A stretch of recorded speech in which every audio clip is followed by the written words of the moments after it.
mais um programa, Mariana Godoy Entrevista ao vivo, e que conta com a sua participação. Nesta semana, Câmara e Senado aprovaram uma mini reforma política que muda algumas regras para as eleições de 2018. Entre os pontos polêmicos está a criação de um fundo público para financiar as campanhas políticas. O senador Álvaro Dias criticou bastante a aprovação. Ele acredita em outro modelo de financiamento com doações de pessoas físicas como uma saída para bancar as campanhas políticas. Ele que já foi senador por 4 vezes, agora foi lançado como pré-candidato à presidência da República pelo recém-criado partido Podemos. E você pode fazer suas perguntas para ele, como Mauro. Boa noite, Mariana. Boa noite para você que nos acompanha. A gente está fazendo uma série Presidenciáveis aqui no Mariana Godoy Entrevista. A sua participação, como sempre, aqui no programa é super importante. Entra no Twitter, faz lá a nossa hashtag, que é Mariana Godoy Entrevista, coloca a hashtag e coloca a sua pergunta ou seu comentário. A gente lê aqui e também aparece aí na sua tela. Obrigado, Mauro. Então vamos começar o seguinte, nem reclamem que tem pouco espaço para escrever, porque agora o Twitter tem 280 toques, hein? Boa noite, senador. Oi, boa noite, Mariana. Um prazer estar de volta aqui. Obrigado. O senhor sempre bastante ativo nas redes sociais, né? Mas prefere Facebook. Tem uma página bem exato. movimentada. De início, o desejo era prestar contas do trabalho. Aquela ansiedade, né? Será que sabe o que eu estou fazendo aqui? Não é? Não, e não sabem. É não bom sabem, avisar. É bom. verdade. Aliás, uma experiência nova agora, nessa caminhada que faço, eu vejo que somente depois de 2013 as pessoas passaram a se ligar mais na atividade política. Depois daquelas mobilizações grandiosas aí nas ruas do Brasil, né? Aquele manifesto de indignação escrito em todas as ruas do país por milhões de brasileiros, a partir daí parece que houve um despertar e as pessoas passaram a acompanhar mais.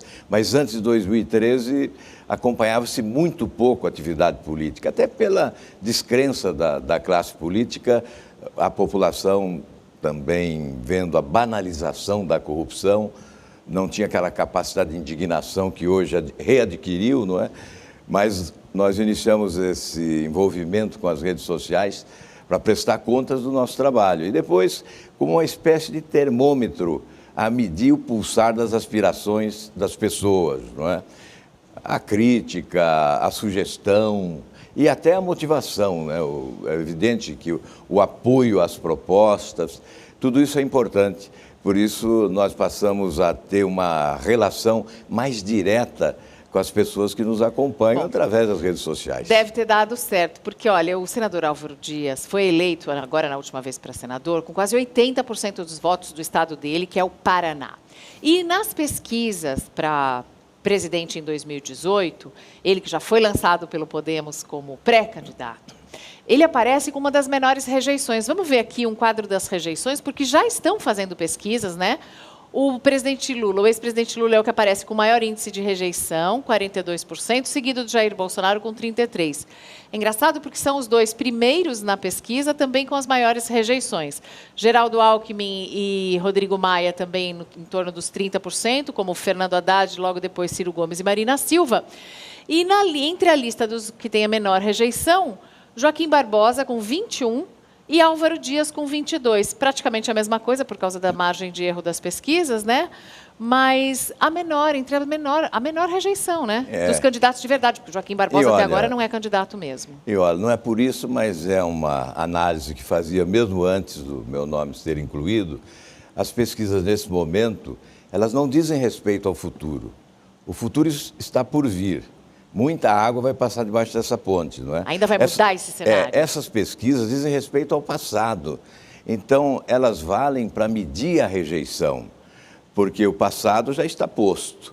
É o seu itinerário que teve como consequência rejeição maior ou menor. É a sua atuação. Portanto, é importante para medir rejeição. E muitos analisam a pesquisa única e exclusivamente considerando a intenção de voto. É evidente que nós teremos mudanças importantes, né, nesse ranking de candidatos no decorrer da campanha. Bom, eu já acho que tem bastante pergunta chegando pelas redes sociais. Vamos saber aqui com o Mauro. Mauro. Tem bastante pergunta chegando, bastante comentário também. as pessoas curiosas para saber a sua opinião, senador, sobre alguns pontos que são bastante importantes para a administração do país daqui para frente. Por exemplo, o Márcio Rinaldi, ele pergunta, já que o Congresso nunca votou a reforma tributária, o senhor proporia uma reforma tributária e diminuiria a taxação sobre o consumo? Olha, o Brasil é uma nação à espera de reformas.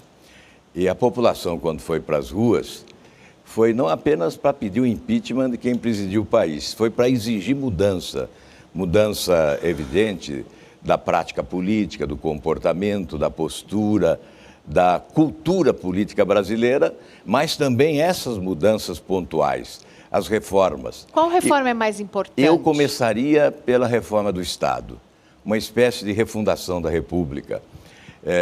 Nós temos um sistema de governança que quebrou o país.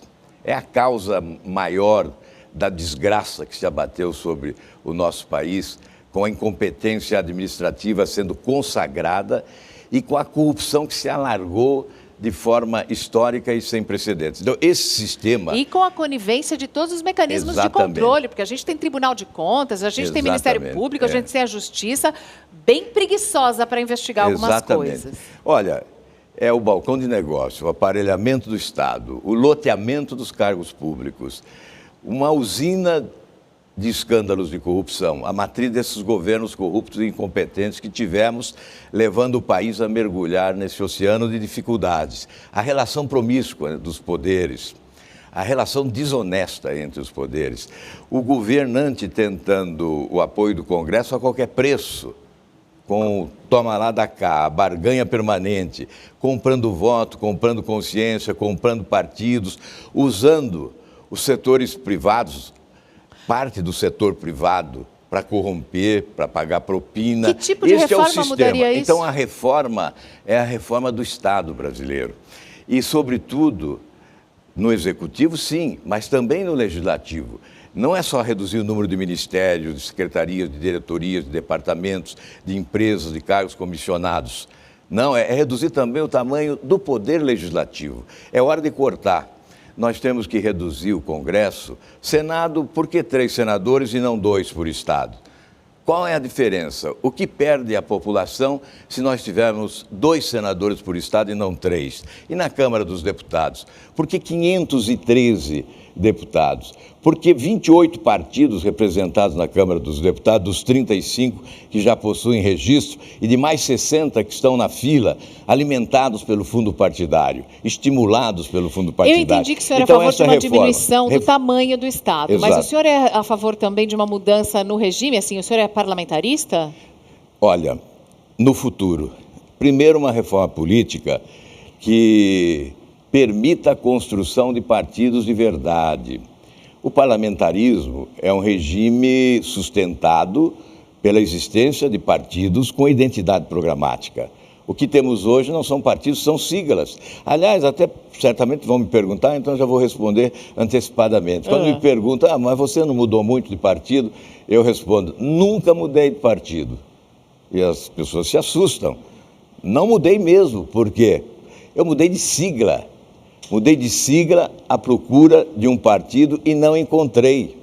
Hoje encontrei um movimento, ele se chama Podemos. Ainda não é um partido. Quem sabe um dia se torne um partido. Então, falar em parlamentarismo sem partidos de verdade é correr o risco do fracasso, como já tivemos em outra oportunidade, a história nos ensinou. Portanto, mais uma eleição presidencialista, mais um mandato presidencialista. Se o país tiver a felicidade de escolher um presidente da República mudancista, com a ousadia necessária e a competência para propor reformas, se comunicar com a sociedade com a competência de quem convence que as reformas são favoráveis às pessoas, aos brasileiros e não contra elas, este governante terá o apoio da população e, por consequência, o apoio do Congresso. O Congresso corre atrás. O Congresso não rema contra a correnteza. Aí é a mudança do sistema. Eu cortei o senhor quando o senhor estava respondendo essa primeira questão que a gente fez, e o senhor estava dizendo que ia ter uma redução, faria uma redução, Exato. Tanto no Executivo, no número de ministérios, de diretorias e tudo, quanto no Legislativo. Exato. Eu vou deixar o senhor concluir essa. Eu disse que no Legislativo um legislativo mais enxuto, mais econômico e mais competente, mais qualificado e mais respeitado. Por que 513 deputados? Não é? A economia é brutal, porque é evidente que nós vamos também reduzir nas assembleias e nas câmaras de vereadores. Eu venho propondo isso desde 99, mas o regime é presidencialista. As grandes reformas só ocorrem quando o presidente da República assume a liderança do processo de reformar. Então, nós precisamos economizar, sim, mas precisamos qualificar mais, readquirir credibilidade. E o Legislativo só terá credibilidade se ele se tornar mais competente e, evidentemente, será a consequência desta redução. Eu vi aqui hoje, eu acompanho o senhor no Twitter, eu vi que o senhor postou um tweet falando sobre um projeto de lei para permitir que funcionário público seja demitido, quer dizer, acabar com a estabilidade do funcionário público. Eu acho que nós temos que estabelecer um regime liberal no processo econômico do país. Liberdade para empreender, liberdade para consumir. E o setor público tem que ser revisto. É evidente que há respeito ao que está estabelecido, direitos adquiridos, mas há direitos também pessimamente adquiridos, né, que podem ser discutidos. Nós temos que, evidentemente, respeitar direitos adquiridos, mas respeitar, acima de tudo, o direito do contribuinte brasileiro. O dinheiro que ele paga do imposto com sacrifício, muitas vezes sem poder pagar, não pode ser o desperdício que a gente vê, não pode ser a irresponsabilidade que a gente vê. Tem que existir a aplicação correta do dinheiro público, levando em conta essa relação custo-benefício do gasto. Isso é que é fundamental. Senador, tudo isso que o senhor vem falando, eu acho que o senhor vai ter bastante apoio, eu acho que boa parte da sociedade concorda com o senhor, mas eu acho que essa é a parte do discurso que cuida de Brasília. E a parte que vai cuidar do Brasil? Deixa eu dar um exemplo para o senhor. O Lucas Viegas está perguntando para a gente aqui que o país possui diversas deficiências. Ele está querendo saber do dia a dia das pessoas, segurança, saúde, educação. Para qual o senhor daria prioridade? É o que pergunta o Lucas. Olha, Lucas, tudo começa em Brasília, né?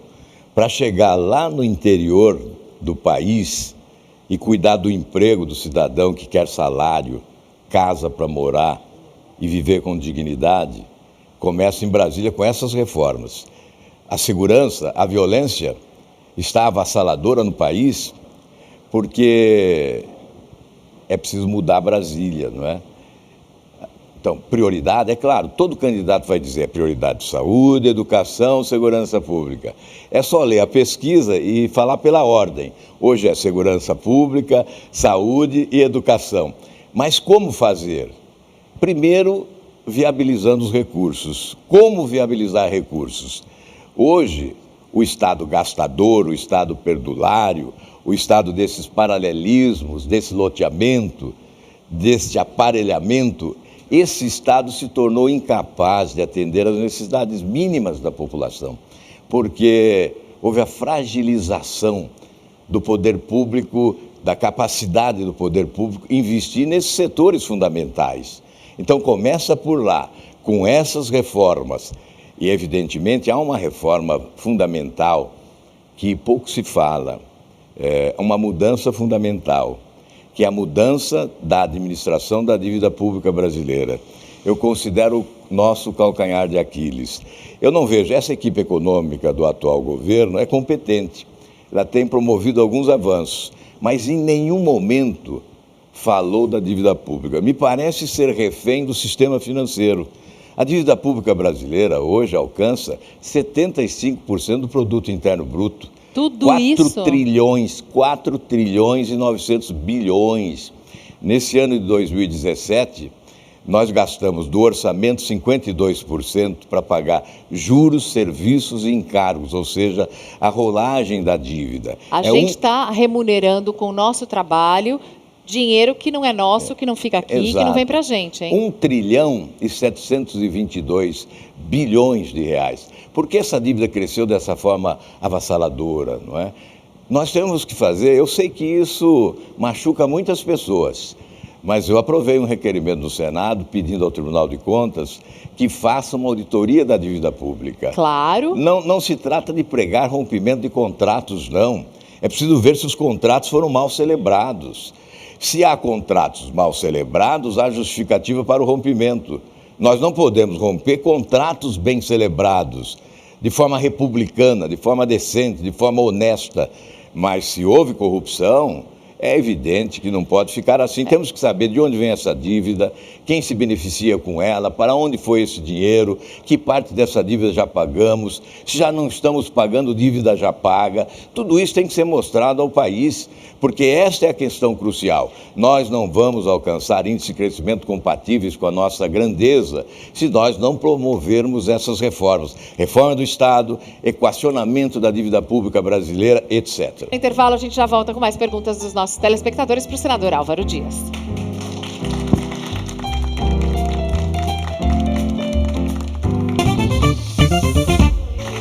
Nós estamos num bate-papo ao vivo, uma conversa muito produtiva aqui com o senador Álvaro Dias, quarto mandato como senador, né, Mauro? Ele que já foi governador do Paraná.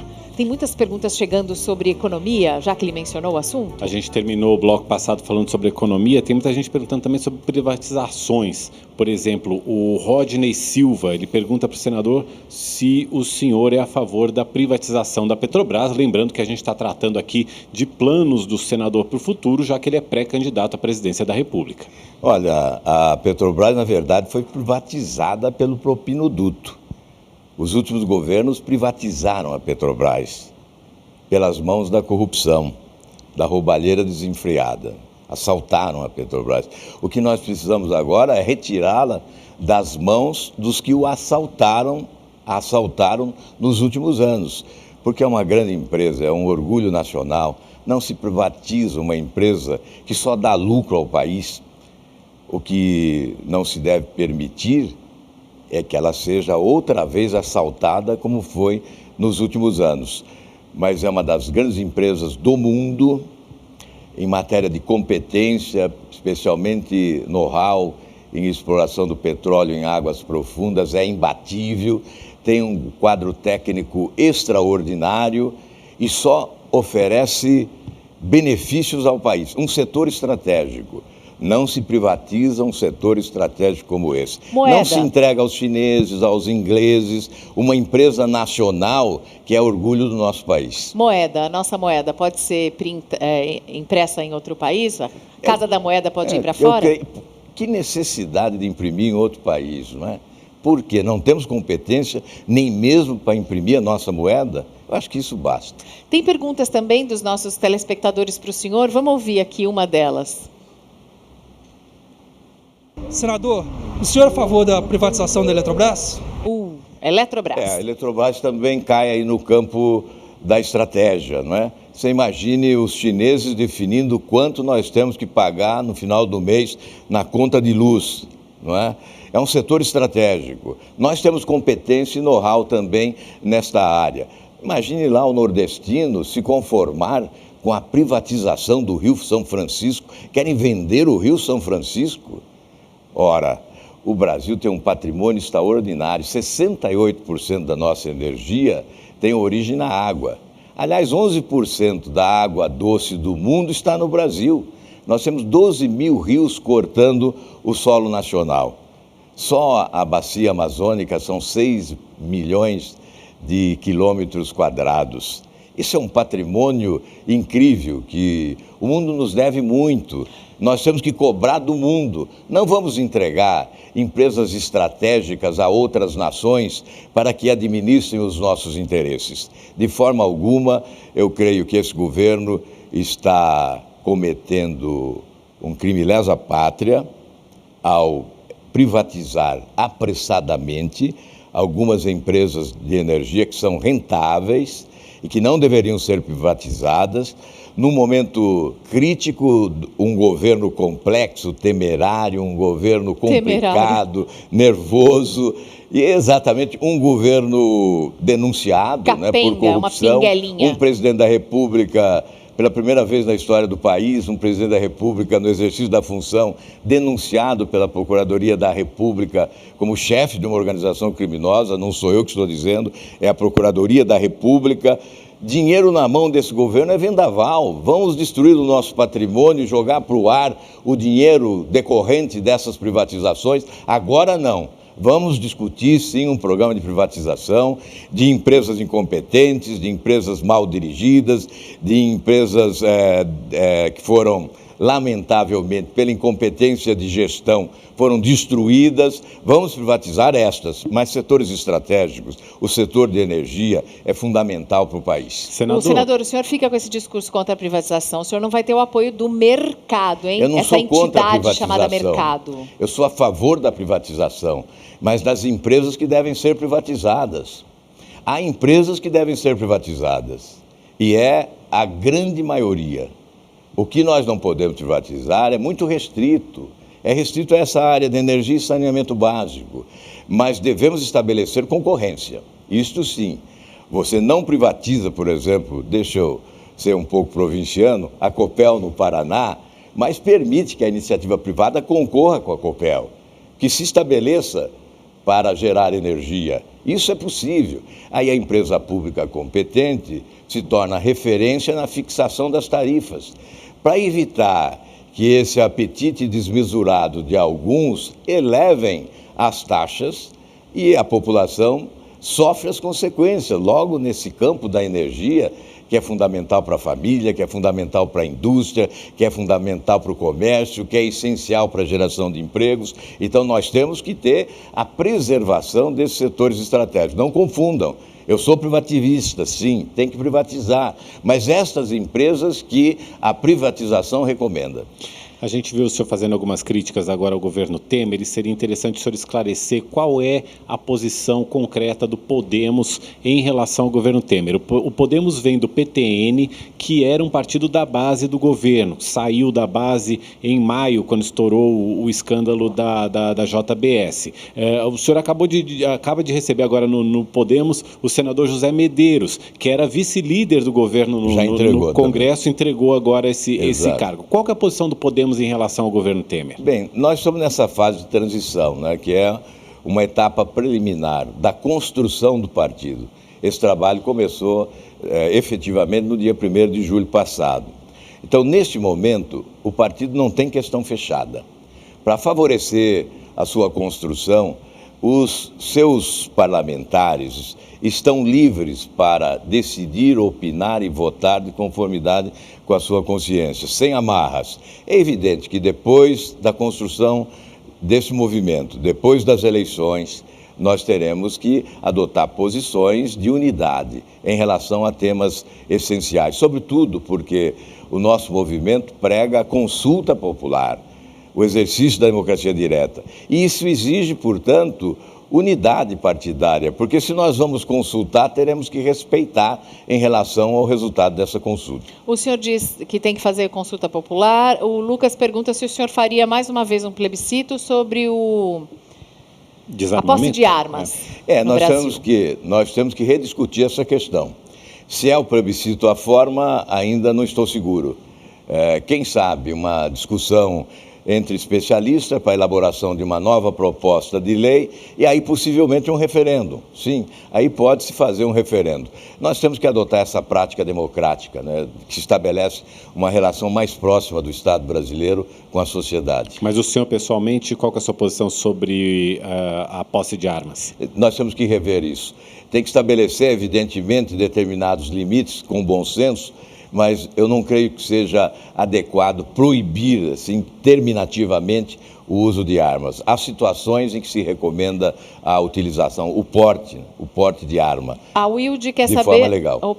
A Wilde quer saber qual é o esforço do Partido Podemos para acabar com o foro privilegiado dos políticos. Bem, eu fui o autor da proposta em 2013, depois de 4 anos de insistência, de persistência, nós conseguimos aprovar no Senado, graças ao apoio popular, especialmente através das redes sociais, aprovamos no Senado e agora está na Câmara. O relator na Comissão de Justiça é o deputado Efraim Filho, já ofereceu parecer favorável, não altera a proposta aprovada no Senado. Conversei com o presidente da CCJ, o Rodrigo Pacheco, para agilizar, acelerar a tramitação, porque há necessidade de urgência. Nós só podemos falar em nova justiça no Brasil se acabarmos com o foro privilegiado. É o paraíso da impunidade. As ações prescrevem sem julgamento e os marginais ficam impunes só porque são autoridades. É rasgar a Constituição, porque o artigo 5º diz que todos somos iguais perante a lei. Se somos, por que colocar esse pedestal onde se encontram autoridades, e não são poucas autoridades, mais de 45 mil autoridades no país beneficiadas por esse instituto do foro privilegiado. Certamente, muitos dos políticos que foram denunciados agora e que serão julgados, não terão o impedimento de disputar as eleições do ano que vem, e se a proposta não for aprovada, readquirirão o privilégio do foro se nós não votarmos rapidamente. Porque se votarmos rapidamente, essas ações serão redistribuídas e nós teremos julgamento em primeira instância de muitas delas. Então o eleitor já terá uma referência, mesmo que não se conclua o processo, o eleitor já terá uma referência sobre os candidatos, se são realmente responsáveis por crimes praticados e denunciados ou se são vítimas da injustiça. Olha, essa conversa toda também dá muita sede na gente, então agora é hora de tomar a minha aquíssima, que é levinha, é muito refrescante. Experimente você também, porque a água tem sim diferença entre uma e outra. Deu tempo também do senador tomar uma aguinha para me responder o seguinte, o senhor está falando de foro privilegiado, do eleitor saber definir, ter mais ideia de quem é ou não culpado. O Mourão pergunta aqui pela internet, mas o senhor só vai responder depois do intervalo, se o senhor acha que o Lula vai ser preso. Daqui a pouquinho, depois do intervalo.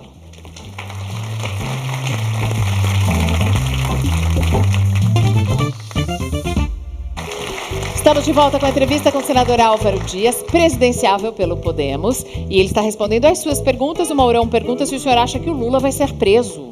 Bem, quem vai responder essa pergunta é o Tribunal Federal da 4ª Região, em Porto Alegre, e não demora muito. O Moro já respondeu. Agora falta a resposta desse tribunal, de segunda instância. A confirmação ou não, em segunda instância. Se houver a confirmação do julgamento de Curitiba, do Sérgio Moro, que condenou, haverá sim prisão, porque o Supremo ainda não revisou essa sua decisão, a jurisprudência está estabelecida, condenação em segunda instância, a consequência é prisão. E a Polícia Federal está investigando que fim levou o dinheiro que o BNDES emprestou para a JF. JF é a empresa que controla a JBS do Joesley Batista. Inclusive toda a família dele agora com os bens bloqueados, porque eles querem saber que fim levou esse dinheiro. O BNDES também foi assaltado? Sem dúvida, foi dilapidado, não é? Desde 2005 eu venho denunciando no Senado o desvio de finalidade dos recursos do BNDES. Depois, em 2007, o ex-presidente Lula, por decreto, autorizou a alteração do estatuto do BNDES para flexibilizar a concessão de empréstimos aí aos chamados campeões nacionais, entre eles JBS, Ike Batista e outros, e, sobretudo, financiar países próximos dos nossos governantes ideologicamente, Cuba, Angola, Venezuela, etc. Foram só nestes anos 8 bilhões de dólares remetidos ao exterior. E de que forma? Dinheiro público. 437 bilhões do Tesouro Nacional e o restante, completando 716 bilhões de reais de dinheiro público repassado ao BNDES, vindos do FAT, FGTS e Fundo de Marinha Mercante. Isso significa o quê? Que 716 bilhões de reais do povo brasileiro, de trabalhadores brasileiros, foram repassados ao BNDES para a concessão desses empréstimos com taxas de juros privilegiadas. Como se deu isso?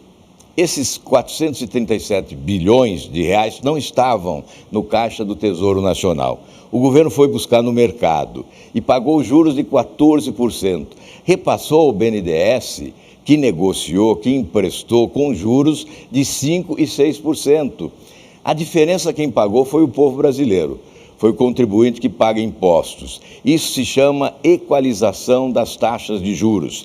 115 bilhões já foram pagos pelo povo brasileiro e mais 109 bilhões serão pagos pelo povo brasileiro em relação ao dinheiro que saiu lá do Tesouro Nacional. E aquele que saiu do FAT, do FGTS, dos trabalhadores brasileiros, serão mais 100 bilhões de reais. É a diferença da taxa de juro, isso até 2060. Isso aumentou também a dívida pública, que há pouco comentamos. Sim. O governo Explica federal... um pouquinho o que compõe a dívida pública e como ela poderia ser resolvida, como esse problema pode ser equacionado. Empréstimos na instituição financeira nacional e internacional, empréstimos buscados no exterior, para a realização de obras ou para serviços, a cobertura de determinados déficits que ocorrem, o governo federal assumiu dívida de estados e municípios, aí deu 180 bilhões, e dos estados mais importantes, São Paulo, Minas, Rio de Janeiro, inclusive contrariando a lógica, né, que você deve apoiar os menores, os pequenos, e não apoiar os maiores, os mais poderosos, não é?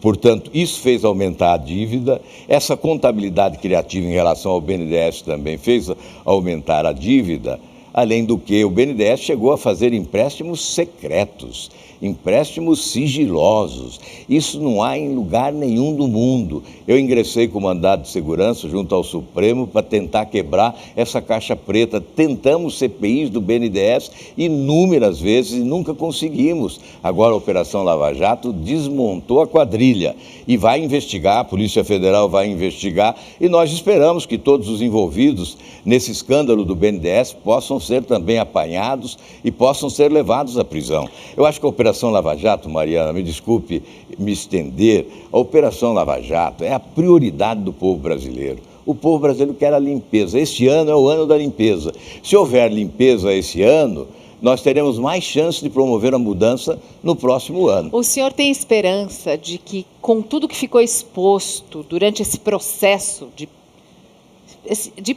purgar mesmo da Operação Lava Jato, o senhor tem esperança de que o brasileiro tenha enxergado melhor as coisas e tenha aprendido a votar, escolha melhor os seus representantes? Olha, eu espero que sim, eu tenho esperança.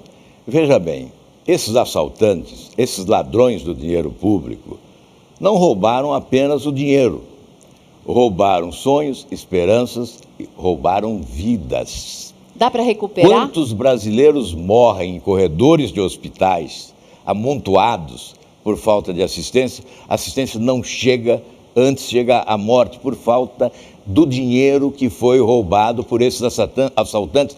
Quantos brasileiros morrem nas ruas violentas do Brasil porque não há segurança pública, porque falta dinheiro para oferecer a adequada segurança pública? Portanto, eles não são apenas ladrões, eles são assassinos. Ainda agora, lá em Natal, crianças morrendo por falta de remédio, por falta de atendimento. Está nos jornais de hoje, não tive ainda oportunidade de ler a matéria, mas vi a manchete: crianças morreram em Natal por falta de assistência. As pessoas não conseguem muitas vezes fazer a relação entre o recurso que é desviado em Brasília ou por um governo ou que vai encaminhada e a realidade nossa do dia a dia. E eles estão Mariana, intimamente ligados. A corrupção mata, Exato, sim. Mata mais do que qualquer doença. Os ladrões mesmo. São assassinos. Os Agora, ladrões do dinheiro público senador, são assassinos.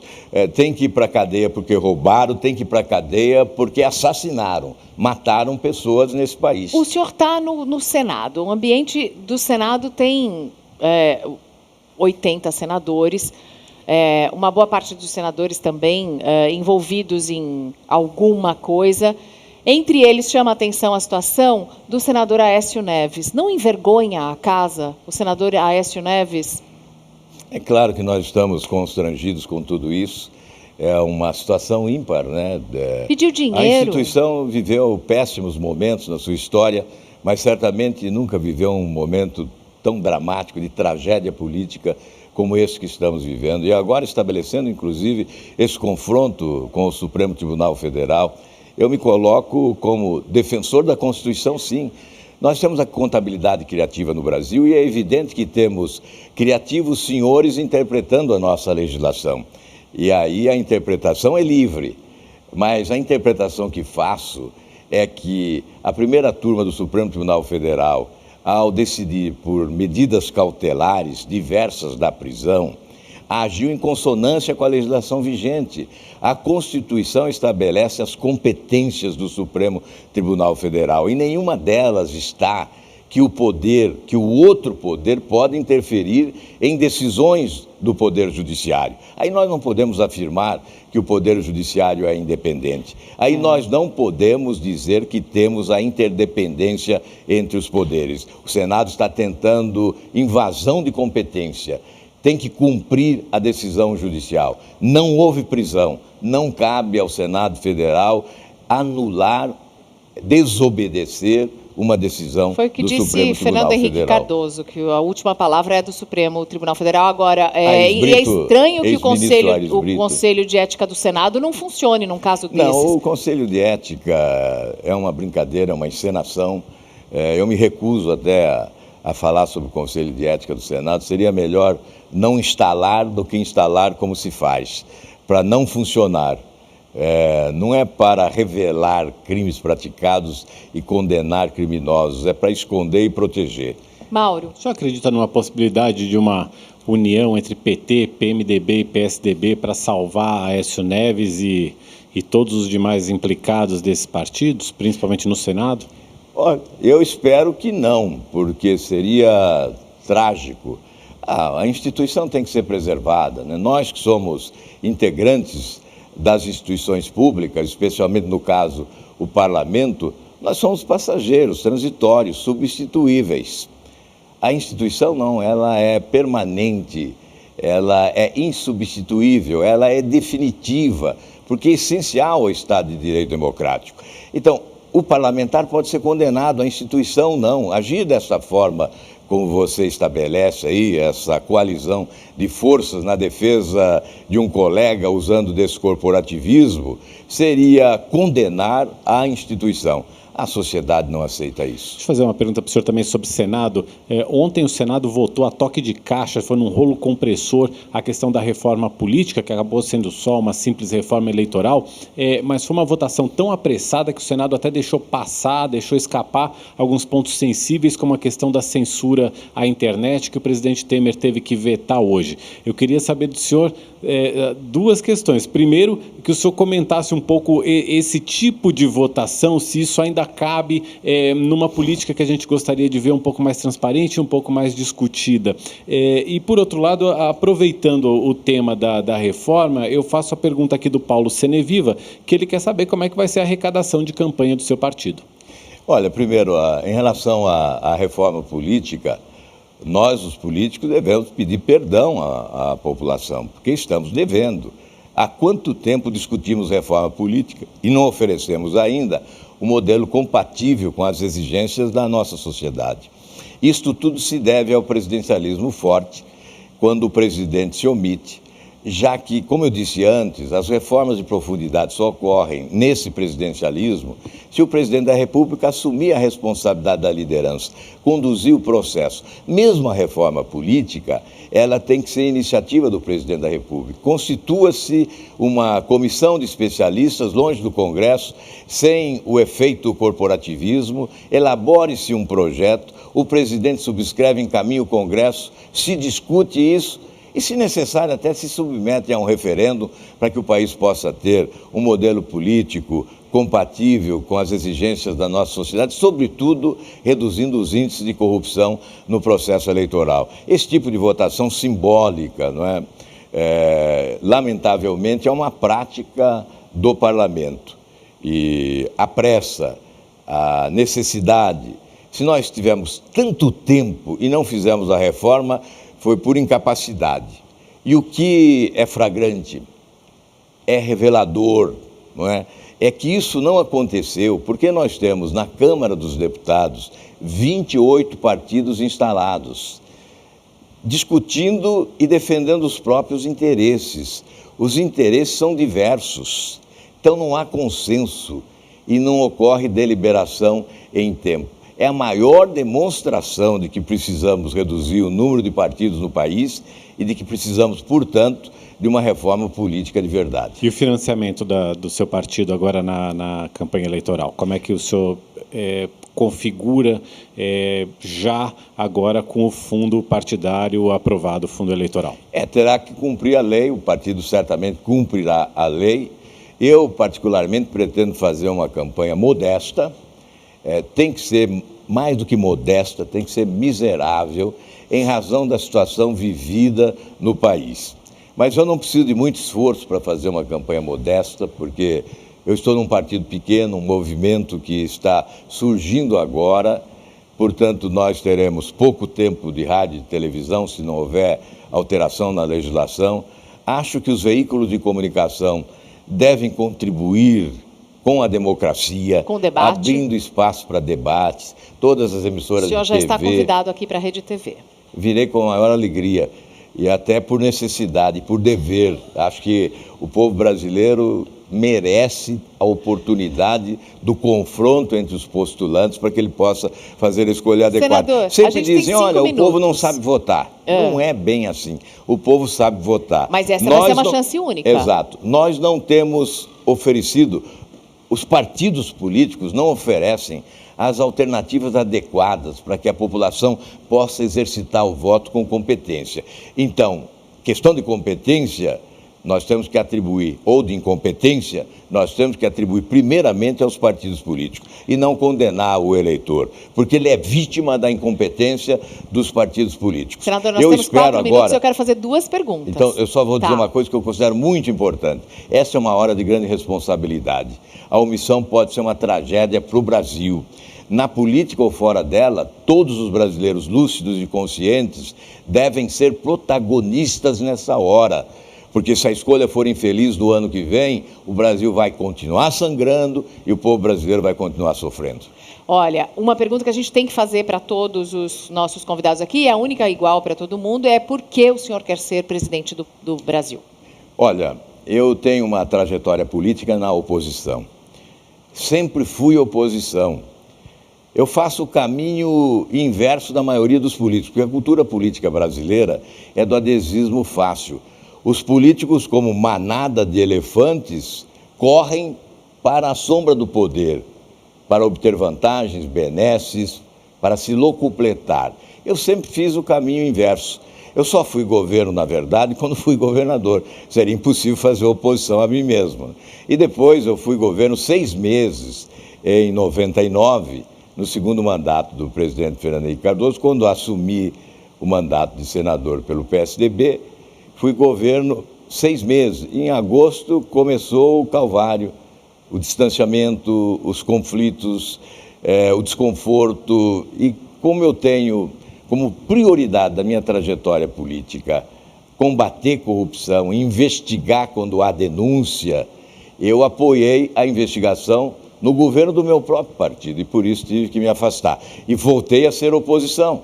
Então, se toda a minha trajetória política foi uma militância na oposição, combatendo corrupção, investigando, denunciando, e olha, se as denúncias que fizemos em 2008, 2009 fossem realmente consideradas pelas autoridades e fossem devidamente adotadas as providências necessárias pelo governo, nós não teríamos esse desfalque imenso, esse buraco enorme nas finanças públicas do Brasil.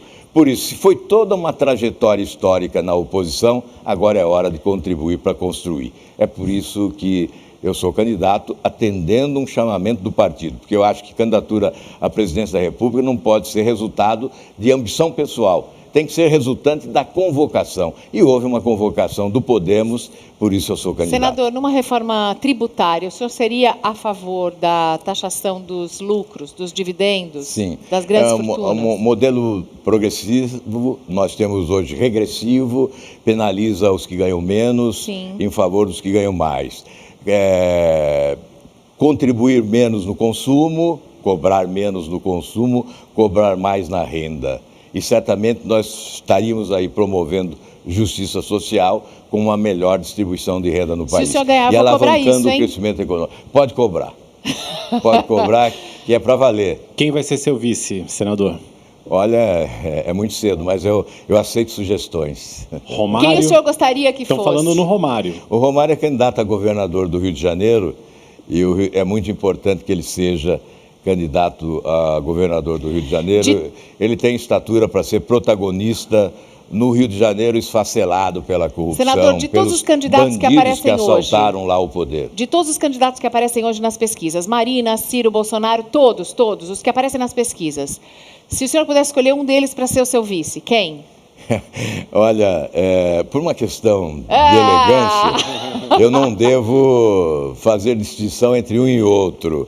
Se eu tiver que atacar alguém, será num debate. Eu falei para escolher para ser vice, não para atacar. Mas ao escolher um, você acaba atacando o outro, né? Então, atirar pelas costas nunca, né? Vamos de frente. Acho que o debate tem que ser um grande debate, debater os problemas do Brasil, pensando no futuro dessa nação. Muito obrigada ao senador Álvaro Dias, obrigada a você que participou, mandando perguntas pelo Twitter, usando a hashtag Mariana Godoy Entrevista. A gente volta na sexta-feira que vem, né, Mauro? Sexta-feira, estamos aí, contamos com a sua participação. Muito obrigado e boa noite. Obrigada, um beijo a todos. Até a sexta que vem. Obrigada, senador. Muito obrigada. Eu que agradeço. Obrigado, Mariana.